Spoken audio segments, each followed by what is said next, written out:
much at rest.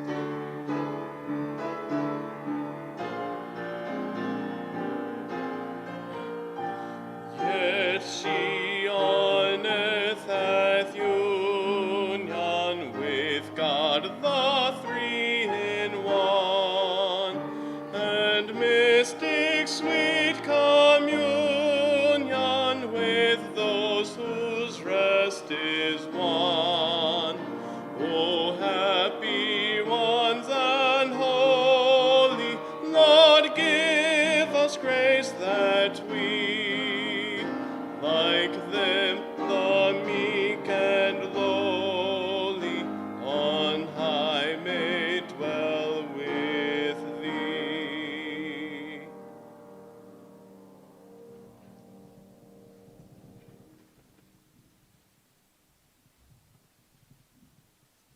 Let's pray together. O Lord God, our Heavenly Father, we thank you that we can come now from the toil and tribulation and tumult of the week that is past to the peace of this your Sabbath day that you have ordained for us through the resurrection of your Son, our Savior, Jesus Christ. Lord, we praise you for the peace that we can have in you and the certainty that the day is yet coming that your justice will roll down like waters and your righteousness like an overpowering stream. Oh Lord, we pray that that day might come quickly. We pray that our time now of worship might honor you, might give you the glory that you so greatly deserve as our Creator and Sustainer and Redeemer. Lord, we pray that what we say and do here would be acceptable to you, and that we would go out from this place to glorify you by ministering to this broken world in the name of your Son, our beloved Savior Jesus, who taught his disciples to pray as we now pray, saying, Our Father, who art in heaven, hallowed be thy name. Thy kingdom come, thy will be done, on earth as it is in heaven. Give us this day our daily bread, and forgive us our debts, as we forgive our debtors. And lead us not into temptation, but deliver us from evil. For thine is the kingdom, and the power, and the glory forever. Amen.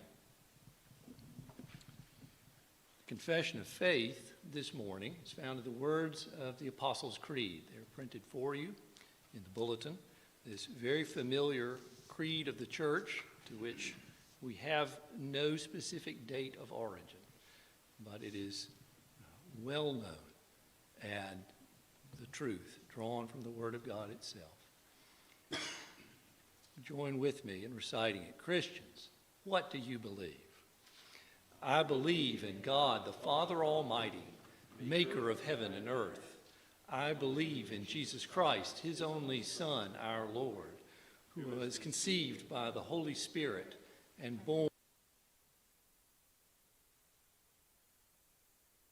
was crucified, died, and was buried. He descended into hell. The third day he rose again from the dead.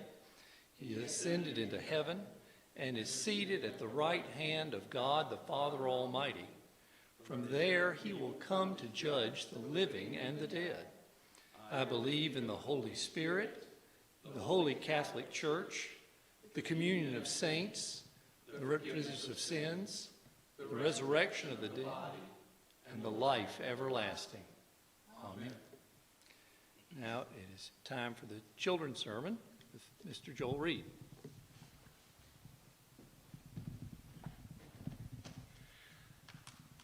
Good morning. Today I thought we'd talk about mysteries. I know growing up I was the one that loved Sherlock Holmes. I would watch those shows and try to figure out what was going on. And at the end, most of the time I was wrong. And it's one of those where I just didn't have all the pieces of information. In Colossians chapter 1, verse 26, it says, "The mystery hidden for ages and generations, but now revealed to his saints." Paul's talking about the fact that the Holy Spirit opens our eyes to the truth. And for so many years, the Israelites looked forward to the coming of the Messiah. And when he came, they didn't all see him because the Holy Spirit had not opened their eyes. The Holy Spirit is the one that shows us the truth. Let's pray. Dear Heavenly Father, we thank you that you have chosen us to be yours, that you have, through your Holy Spirit, opened our eyes to the truth. We pray now that you would embolden us and open our mouths to tell others about you. In Jesus' name we pray. Amen.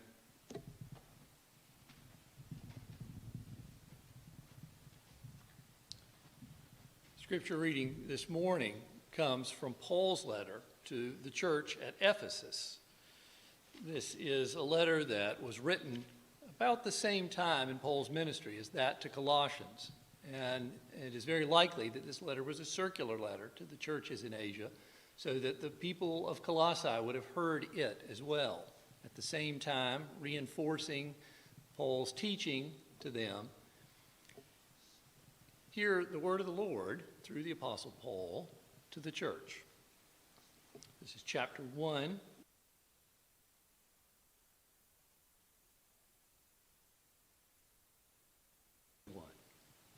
For this reason, I, Paul, a prisoner for Christ Jesus, on behalf of you Gentiles, assuming that you have heard of the stewardship of God's grace was given to me for you, how the mystery was made known to me by revelation, as I have written briefly. When you read this, you can perceive my insight into the mystery of Christ, which was not made known to the sons of men in other generations, as it has now been revealed to his holy apostles and prophets by the Spirit. This mystery is that the Gentiles are fellow heirs, members of the same body, and partakers of the promise in Christ Jesus through the gospel. Of this gospel I was made a minister, according to the grace of God, which was given me by the working of his power.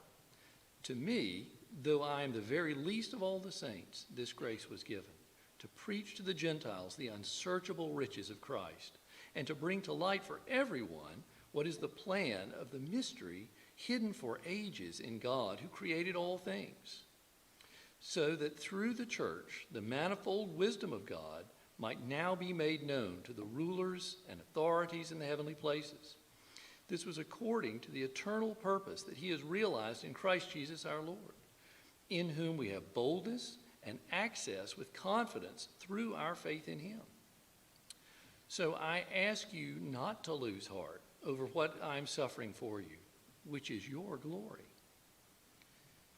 For this reason, I bow my knees before the Father, from whom every family in heaven and on earth is named, that according to the riches of his glory he may grant you to be strengthened with power through his Spirit in your inner being, so that Christ may dwell in your hearts through faith, that you, being rooted and grounded in love, may have strength to comprehend with all the saints what is the breadth and length and height and depth, and to know the love of Christ that surpasses knowledge, that you may be filled with all the fullness of God.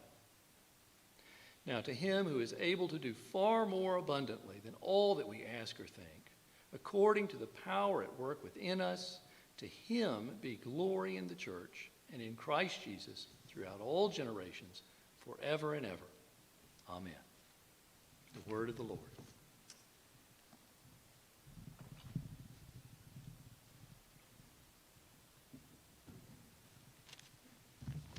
Let us pray together. O Father, Son, and Holy Spirit, we come before you, our Creator and our Redeemer, thankful for all of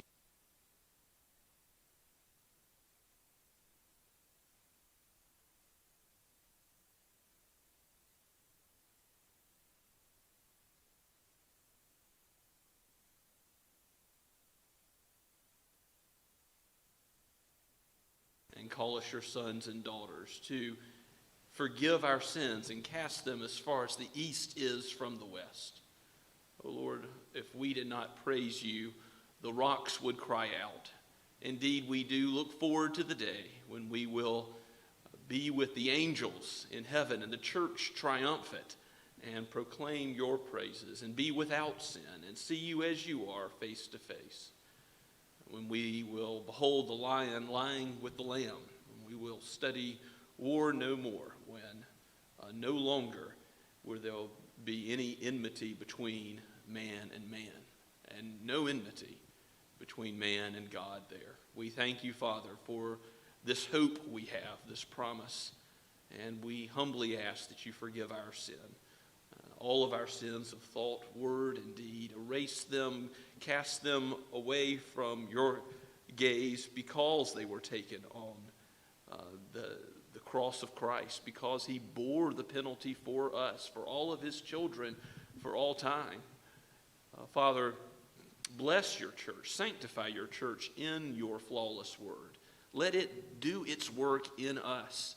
And let the ministry of Scots Kirk reflect this priority you have given to the use of your word in changing lives, in sanctifying your people, in leading us all the way home to glory. Lord, help those who are aged to run the race well, to finish well. Help those who teach to be expositors of the word, to be grounded in what is revealed by you. Whether in small groups or youth group or Bible studies or Sunday school, Lord willing, in the future, Father, grant clarity of application of your word and faithfulness, as even we pray for this day, that you would be with the one who preaches and, Lord, open our ears to hear, that we might be made more like Christ, and that you would even have some come to know him and be encouraged in the gifts and abilities that you have given. Let your whole church, let every member, every part of the body be blessed by your word bearing fruit in our lives. Father, we pray that you would be with those who have any malady, any sickness or illness, or for those with family members struggling now. We think of all the stresses, the worries, the difficulties with work, just the changes in schedule, the difficulties with taking care of children and raising them in the nurture and admonition of you during this time, and ask for your wisdom.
Mercy, along with the preaching of the gospel, for the nursing school there, for the Ackermans. Lord, we pray for the work of that hospital as it goes on, that those who are trapped in a system which does not honor Christ, does not know the Christ who is crucified to deliver sinners, that they would be saved out of that darkness and into your marvelous light, and that you would bring many sons and daughters to glory.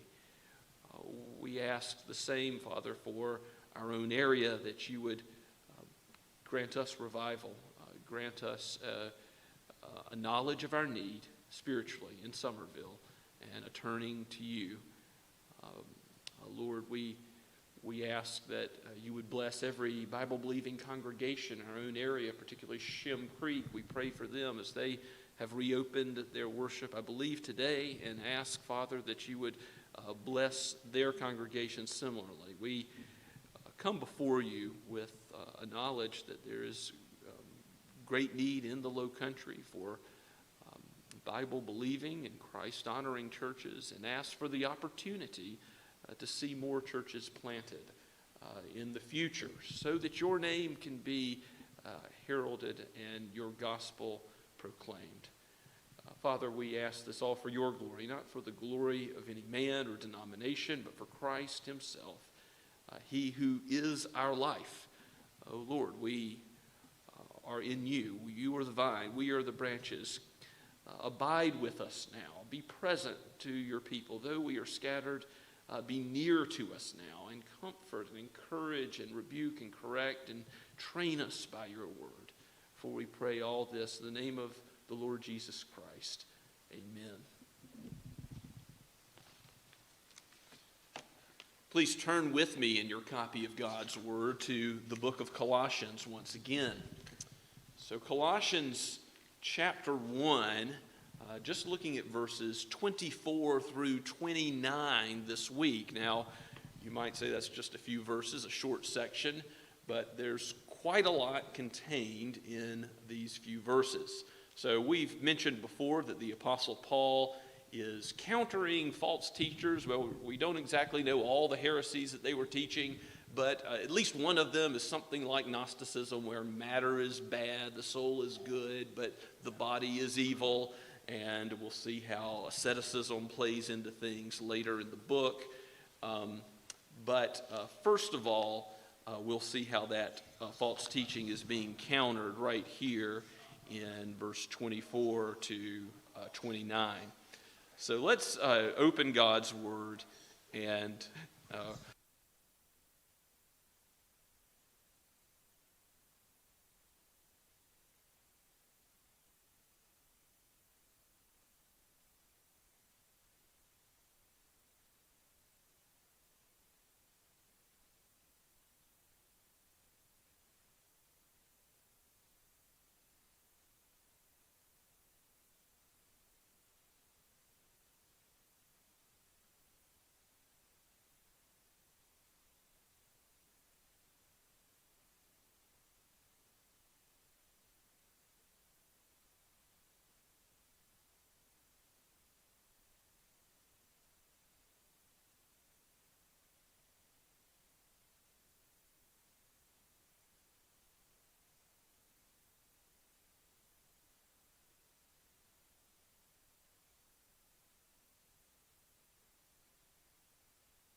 Ephesians chapter 3, verse 6, that the mystery is that the Gentiles are brought in.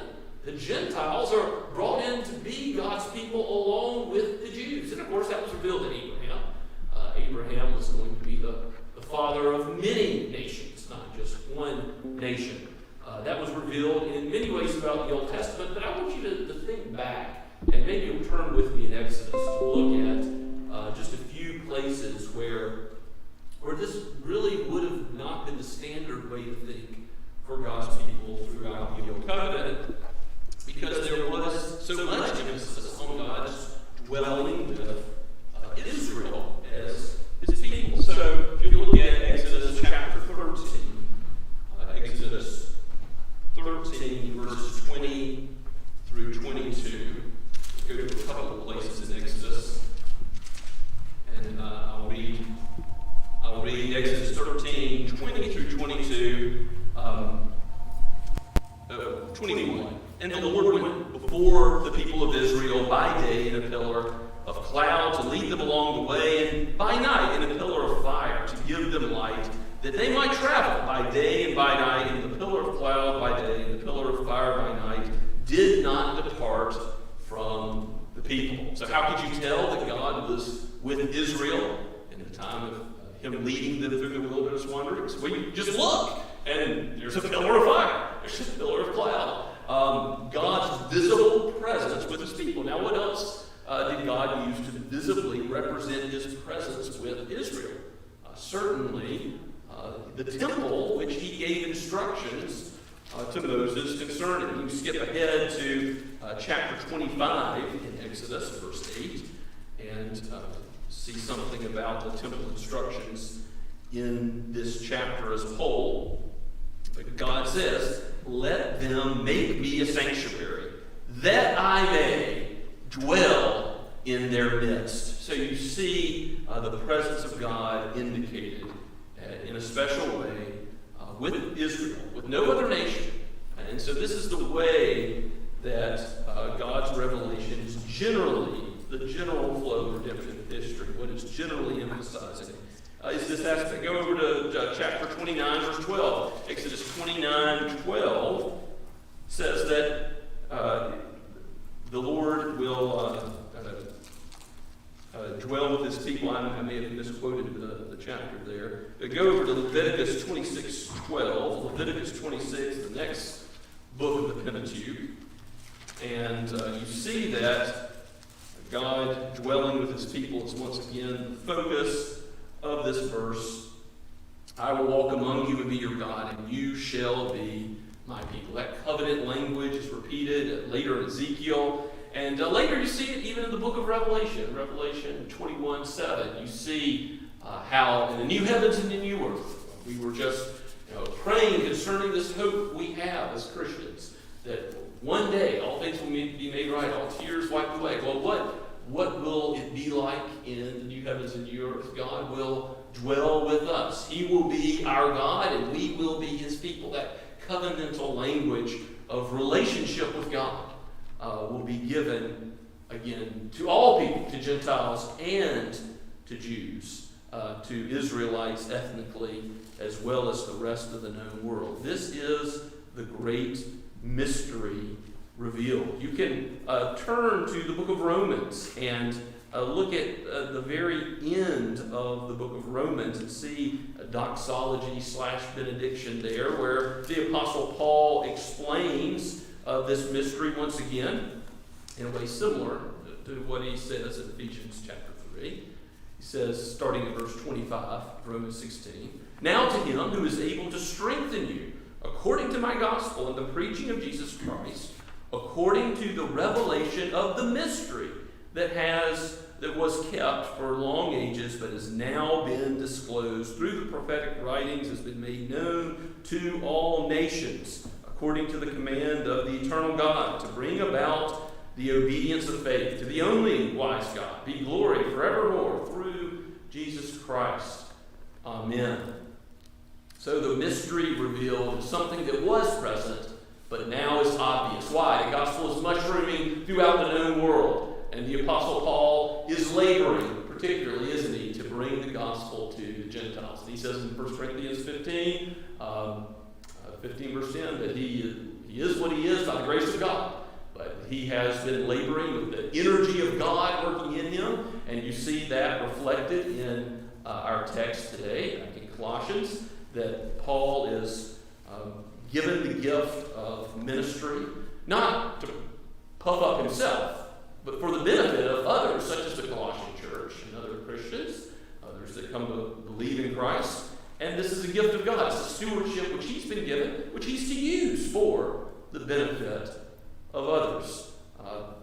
It is all of God's grace that he proclaims Christ and Christ crucified, that he preaches the word, that he doesn't preach himself or any other agenda, but he is focused on what he told Timothy to do in 2 Timothy 4:2, to preach the word, to, as he says in Acts 20:27, expound the whole counsel of God. Not just preach a simple message about Christ and coming to faith in him. The Apostle Paul didn't Sunday after Sunday have the same altar call. He preached the full order of Christ. He preached Christ in all of his glory as prophet, priest, and king, as the humiliated, exalted Savior, the Creator, the source of all wisdom, all the biblical revelation in its fullness on Christ. Paul's proclaiming. And that's what God uses to send the gospel to the Gentiles, to do something really remarkable, to bring this dwelling of God, not just primarily in one nation where Gentiles will be grafted into the one nation, but to go out from the one nation to all the world. And God shows himself as a God who reigns over heaven and earth, being the God of the whole world in that great work. Now, there's only one problem with all of this, and that is the Apostle Paul was in jail. He's in prison, and his opponents are probably saying, don't listen to him. He's obviously not a good guy. And the Apostle Paul is suffering for the sake of the gospel. So our text starts with this reference to suffering before we really figure out what the mystery is. And before Paul really talks about that, he has this sort of interesting statement in verse 24 that I think we at least need to comment on. Now I rejoice in my sufferings. Now, is that a biblical thought? We've been in James. Count it all joy, my brethren, when you have the opportunity to grow through suffering. And certainly, suffering is one of the means by which God sanctifies his people. So it's biblical that Paul rejoices in sufferings, but that's not the stranger part of this verse. He says, now I rejoice in my sufferings for your sake, and in my flesh I am filling up what is lacking in Christ's afflictions for the sake of his body, that is the church.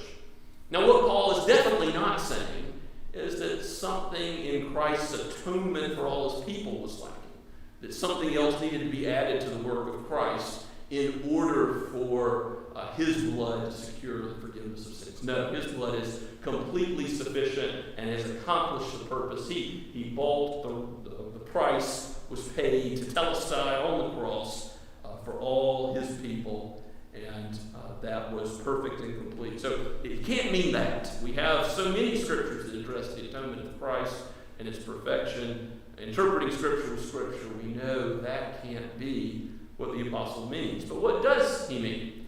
Well, Christ is at the Father's right hand, reigning in heaven. He has ascended now, as Paul's writing this letter to the church in Colossae. And he knows that suffering might also come to who? These believers, these fellow believers, that they too might be afflicted. They might be scared because of the affliction that's coming, because of the persecution that's coming. And they need to know that Christ has ordained a certain amount of suffering for his people, and that is what is lacking and is going to be filled up for the benefit of his church. But when we see the persecuted church, we have to remember none of this is going on without our God being sovereign and in charge and governing every ounce of suffering that his people taste. And yes, saints do cry out, how long? No, suffering is not in itself good. It is a fruit of sin and it will be abolished. But God uses even that which is contrary to his nature, the persecution of his people and evil, for good. He blesses his people through it all because he is that mighty of a God. So Paul's ministry is a ministry which evidences that before the crown there is the cross, and he is suffering for Christ's sake. And we too must be ready to suffer for Christ's sake. Certainly there's a lot of turmoil in the world now. We don't know where the United States as a national empire is going, where the future is going economically. There's riots on the streets. Look, persecution can come. Persecution can come sooner than we think in ways that we don't already know, in much more significant ways. And we must be ready to view it rightly, biblically, as the Apostle Paul did. We must be prepared in advance through the Scriptures, forming our minds, and then letting it seep down into our hearts to embrace any persecution God would send to us, that we might rejoice in it also, like the Apostle Paul, that we could rejoice for the sake of Christ, because we're not in this Christian walk so that God can only bless us temporally. No, we're God's children to glorify Him. It's not about us, and ultimately He gives us mansions and a home in heaven where the glories will know no end. The reward is not here. The fight is now. The triumph is later. So this affliction that Paul is suffering hasn't slowed down his ministry. His ministry, he is continuing with the agenda God has given him to make the word fully known. The mystery hidden for ages and generations, but is now revealed. That's a way of saying his ministry of the gospel, and in its full orbness, going to the Gentiles. And how wonderful that is for the church in Colossae and many other churches that have come to know Christ. And God chose these Gentiles. You notice the Ephesians 1 language of God's predestining love here. God chose to make his glory known among the Gentiles. Verse 27, the riches of his glory in this mystery, which is Christ in you, that you have the life of Christ, your identity wrapped up in Christ, because he is divine and you are the branches. The Holy Spirit indwells you, and the Spirit is elsewhere called the Spirit of Christ. You are walking by the Spirit, not by the flesh, Christians in Colossae and Christians today, because you have the indwelling Christ in your life. You are united with him by faith. There is union with Christ because of God's predestinating love and what he's done. That gives hope. And the Apostle Paul has talked about hope before, hasn't he? Back in verse 5 and verse 23, he has referenced this theme of hope. Remember, there's the faith, hope, love triad. Hope was grammatically the greatest earlier on. And what is the hope now as he even builds on this theme further? The hope of glory. Christ in you, the hope of glory. This leads to how we live life now differently from the world, differently from how the false teachers would suggest. But it also means that we have a hope in heaven, that nothing can separate us from that future inheritance, which is ours. We are already, as Paul says in Ephesians, seated with God in the heavenly places. We are already recipients of the blessing from God's timeless, eternal stance, as that golden chain in Romans 8 indicates. For those he predestined, he glorified. It's all done from God's perspective of his right hand accomplishing what he has intended. If he's predestined you, he called you. He brings you to faith. He sanctifies you. He causes you to persevere when temptations come. He will lead you home and complete the work he has begun in you. So this proclamation of Christ we read about in verse 28 is the apostles' mission. Warning everyone. Yes, there's warnings against sin. Jesus even said, repent or perish. Warnings are a part of the function of the Word of God. It not only positively trains in righteousness, but it also rebukes, it corrects. not complete. It's not the full counsel of God being presented if we only present the glories of Christ without talking about the realities of sin. We must show the need that we have from Scripture, as well as the glories of our Savior who has met our need more than we could ask or think. So Paul's ministry is focused on Christ. Him we proclaim, Christ crucified. You know, this is the Apostle Paul's warp and woof to everything that he does. In 1 Corinthians chapter 1, he says it's the preaching of the cross that the world considers foolish. It's a stumbling block to Jews. It's folly to the Gentiles. But that's what Paul proclaims, is Jesus Christ crucified. And warning and teaching with all wisdom that we may present everyone mature in Christ. He wants to make disciples, as Christ said when he, at the end of Matthew chapter 28, the Great Commission is given. Christ said that all authority is given from on high over heaven and earth, so that we might what? Go baptize in the name of the Father, Son, and the Holy Spirit, but also make disciples, teaching them. And there's that teaching emphasis that Paul references here. Him we proclaim, warning and teaching everyone with all wisdom. I mean, there's instruction that has to go on. We are people of the book, we're people of the Word, and that goes on for our whole lives. We never give up growing as God's people. We continually need to be fed. Don't all Christians recognize this? That you need to be in a church where the Word is being given to you and expounded, not the latest ideas from society, not the preacher's own ideas, but a faithful minister is one who heralds, as Paul did, Christ himself and Christ's word. So him we proclaim. And finally, verse 29, Paul says, "For this I struggle, struggling with all the energy, struggling with all his energy, that is Christ's energy, as he powerfully works within me." Again, Christ is the Spirit, Holy Spirit working together as a triune God, Father, Son, and Spirit through Paul and his ministry. I can't help but think of John Calvin's quote, the great reformer. He would call the Holy Spirit the hidden energy behind the pulpit when the word was preached. Because John Calvin knew that it wasn't just words going out that change people's lives. It's God using his word. It's the Spirit that wrote the word that then takes it and absolutely does work that no other book can do.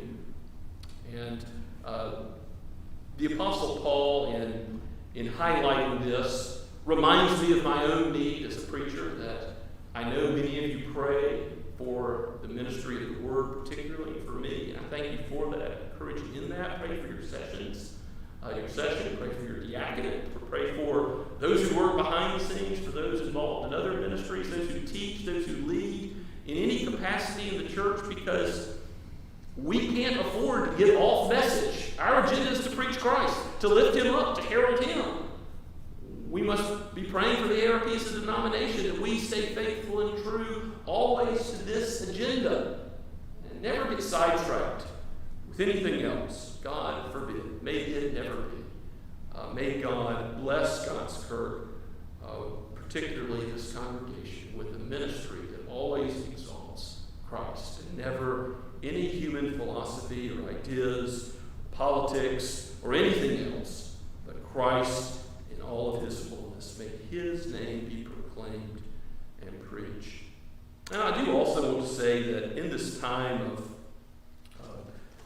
we have at least an opportunity, I think, to minister in a world that is hurting, where there is tension between races. There's racial reconciliation movements already in the church, and that's good. We have reconciliation in Christ, as Ephesians 2 also emphasizes, and as Paul's emphasizing, as Jew and Gentile are mentioned here. I do want to quote Vodi Bakum, who happens to be a black man, who is also an exemplary gospel preacher. And he makes the point that race really is a social construct. It's not a biblical construct. And that's important because it has to do with It's not that a social construct isn't real, doesn't have real ramifications in society. It is, it does. But we all go back to Adam and Eve. We all are of Adam's race. We all share the same genetic capacity, and the melanin in our skin and other factors ultimately don't divide us. But one thing that does actually divide us more than those outward differences is the distinction between Jew and Gentile. How amazing this mystery is highlighted by this, because God made the distinction between Jew and Gentile. It's God that said, my people, not my people. And wonder of wonders, he has brought the Gentiles in. You and I have so much to be thankful for here. I think many people make this assumption that God just owes salvation to the whole world. God is a God of grace and mercy, and he didn't owe salvation to anyone. Even after Adam's first sin, he could have said, death and justice and righteousness come down, and that's it. And that's be absolutely consistent with his character. It doesn't make him any less a God of love or grace. He could have pursued justice, as he did with the holy angels when they fell.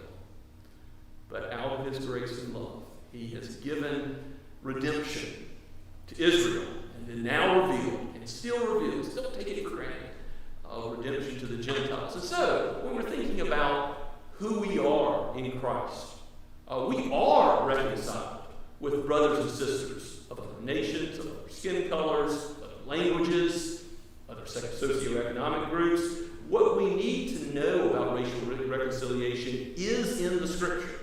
There's nothing else, because we don't only believe that God's Word is flawless and inerrant, that it's infallible. We believe that it's sufficient, that it teaches us all we need to know about faith and practice. And what is faith and practice? About how to love our neighbors except to be reconciled in Christ.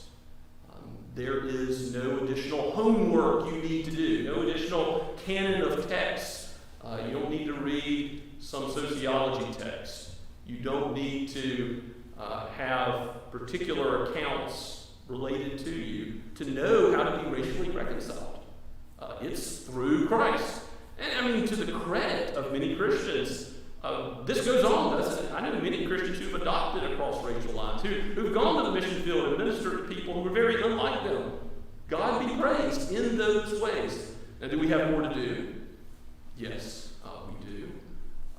The church ought not be racially segregated. It seems very counter to every nation, tribe, and tongue coming together to worship the Lord, as we know it will be at the last day in the new heavens and new earth. Now, there might be some ways in which we are more subtly. We tend to make friends with people who look like us, and that could have some ways in which we need to walk and live in the reconciliation that we have in Christ.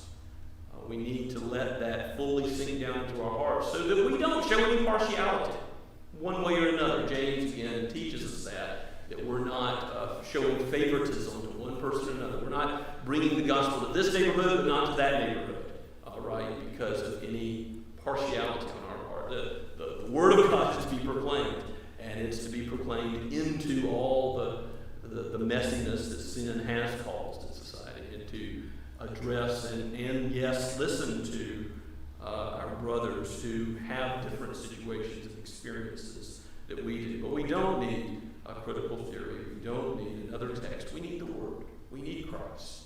We need Him and Him crucified and proclaimed in His fullness. This is the solution for our hurting world. And only the church has it. If we don't herald it, who will? Let us praise the Lord together for what He has done in His Son. Lord, we thank You for Your holy word, for how You have brought together Jew and Gentile, how You have made peace between man and man, between slave and free, between all different ethnicities. As You have given Your gospel to all, You have given those who are without hope in the world eternal hope. You have graced us in a way that we will be proclaiming forever and ever of Your greatness. And so, Father, we pray that you would help us as a church exalt Christ in all of his fullness, in every ministry, in every corner of what we do. Let this be our agenda, goal, and let your gospel go forward with power in how we live and how we love our neighbor. Give us opportunities, Father, to love all those of Adam's race as you call us. We pray this in Jesus' name. Amen. And now let us sing together as Quentin Bush comes to lead us again. Hymn number 455, certainly a song highlighting the gratitude we all have in the gospel. And can it be that I should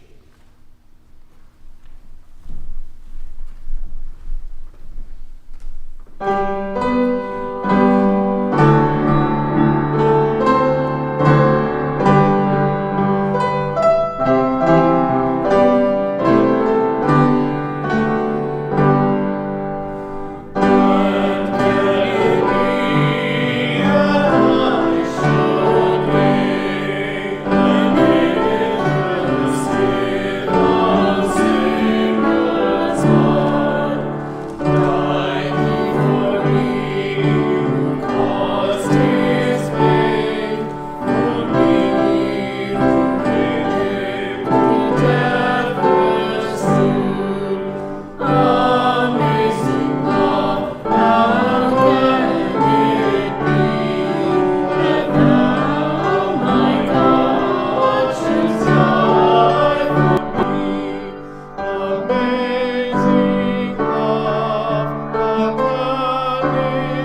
Now receive the Lord's benediction.